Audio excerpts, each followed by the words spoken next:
City న్యూస్కు స్వాగతం.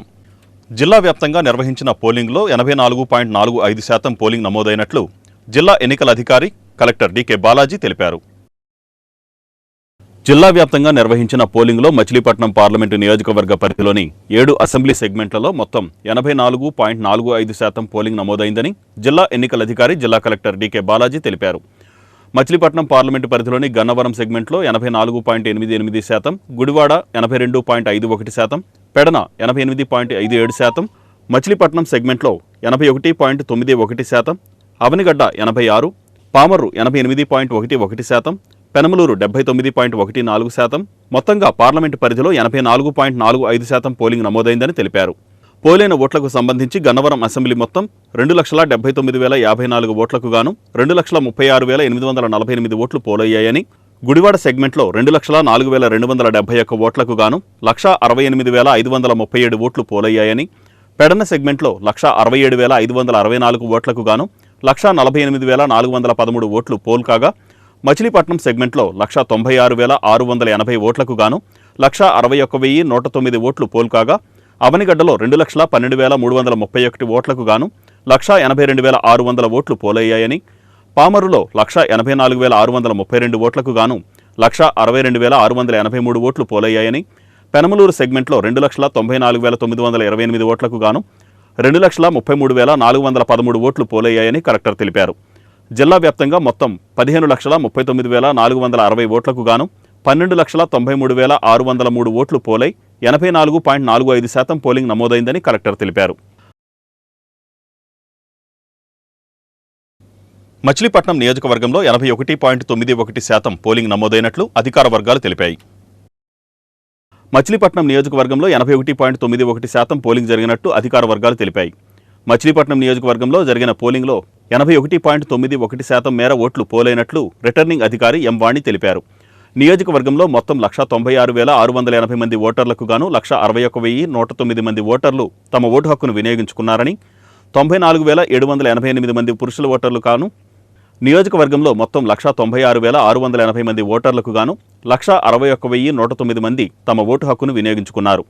94,788 మంది పురుష ఓటర్లకు గాను 78,103 మంది, 101,881 మంది మహిళా ఓటర్లకు గాను 83,001 మంది, 11 మంది థర్డ్ జెండర్కు గాను 5 తమ ఓటు వేశారు. పోలింగ్ కేంద్రాల వద్ద సరైన వసతులు కల్పించి ఉంటే పోలింగ్ మరింత సజావుగా జరిగి ఉండేదని పలువురు అభిప్రాయపడ్డారు. పోలింగ్ కేంద్రాలలో సరైన వసతులు కల్పించి ఉంటే పోలింగ్ మరింత సజావుగా జరిగి ఉండేదని పలువురు అభిప్రాయపడ్డారు. సార్వత్రిక ఎన్నికలు పురస్కరించుకొని ఏర్పాటు చేసిన పలు పోలింగ్ కేంద్రాలు చాలా ఇరుకుగా గాలి వెలుతురు లేకుండా ఏర్పాటు చేయడంతో 100 మంది ఒకేసారి రావడంతో ఓటర్లు ఉక్కిరిబిక్కిరి అయ్యారు. ఉదయం నుంచి ఏజెంట్లు, అధికారులు, ఎన్నికల విధులు నిర్వహించే పోలీసులు పలు అవస్థలు పడ్డారు. వెలుతురు లేకుండా ఇరుకుగా ఉన్న పోలింగ్ కేంద్రాలను ఎలా ఏర్పాటు చేశారని ఓటర్లు అనేక ప్రాంతాలలో ఆగ్రహం వ్యక్తం చేశారు. ఈ పరిస్థితుల వల్ల అనారోగ్యంతో ఉన్నవాళ్లు, మొదటిసారి ఓటు వేసేవారు, చిన్నపిల్లల తల్లులు తీవ్ర ఇబ్బందులు పడ్డారు. గాలి లేక చెమటలతో బట్టలన్నీ తడిసిపోయాయని పలువురు వాపోయారు. ఇలాంటి ఎన్నికలను ఎప్పుడూ చూడలేదని వారు అధికారుల అలక్ష్య వైఖరిని నిరసించారు. అనేక ప్రాంతాలలో ఓటర్ల క్యూలైన్లు చక్కదిద్దేందుకు పోలీసులు కూడా లేకపోవడం సర్వత్రా విమర్శలకు గురైంది. ఓటర్ల క్యూలైన్లు సక్రమంగా ఉండి ఉంటే పోలింగ్ సజావుగా సరైన సమయానికి పూర్తయి ఉండేదని పోలింగ్ కేంద్రాలలో సిబ్బంది వ్యాఖ్యానించారు. అధికారులు ఎన్నికలకు ముందే పోలింగ్ కేంద్రాల ఎంపిక చేస్తారు. ఆ సమయంలో గాలి వెలుతురు ఉండే కేంద్రాలను ఎంపిక చేసి ఉంటే పోలింగ్ సమయంలో ఇబ్బందులు ఉండేవి కాదని పలువురు అభిప్రాయపడ్డారు. కొన్ని చెదురుమదురు ఘటనలు మినహా ప్రశాంతంగా జరిగిన పోలింగ్ ప్రక్రియ, పోలింగ్ కేంద్రాల ఎంపిక సక్రమంగా ఉండి అక్కడ సరైన వసతులు కల్పించి ఉంటే పోలింగ్ మరింత సజావుగా జరిగి ఉండేదని పలువురు పేర్కొంటున్నారు. 23వ డివిజన్లో సెల్ టవర్ నిర్మాణాన్ని ఆ ప్రాంత వాసులు తీవ్రంగా వ్యతిరేకిస్తున్నారు. 23వ డివిజన్లో సెల్ టవర్ నిర్మాణాన్ని ఆ ప్రాంత వాసులు తీవ్రంగా వ్యతిరేకిస్తున్నారు.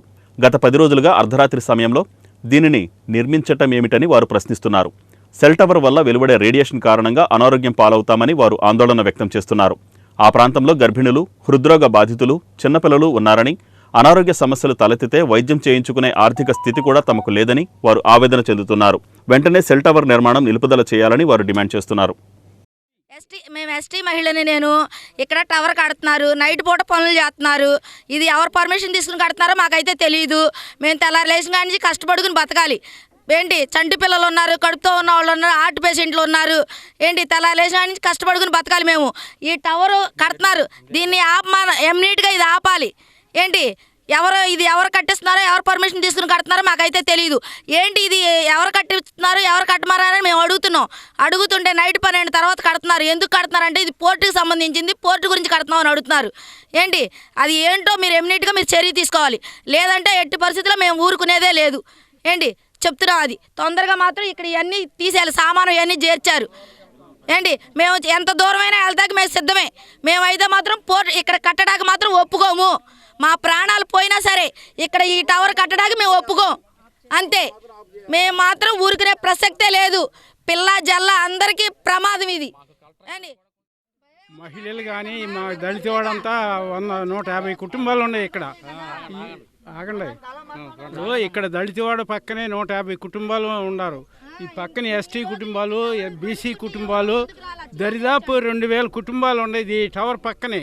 ఈ 2000 కుటుంబాల్లో వచ్చే దీనికి చాలా ప్రమాదం అని మేము అనుకుంటున్నాము. మీరు కూడా ఇక్కడ ఈ టవర్ ఆపితే బాగుంటుంది.